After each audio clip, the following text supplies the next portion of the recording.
Это прямая ассоциация с немецкой оккупацией Крыма в годы Второй мировой войны. Так глава Меджлиса Рифат Чубаров прокомментировал облаву на центральном рынке Симферополя. Он подчеркнул, Путин прибегает к тотальному устрашению людей.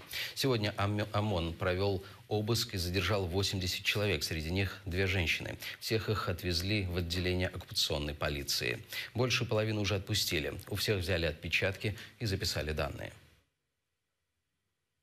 Я связывался с Крымом.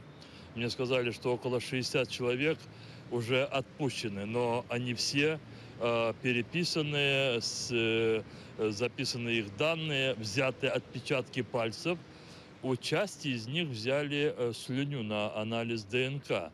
Вот вам, пожалуйста, обыкновенный фашизм. У Путина очень большие проблемы с его собственной легитимностью.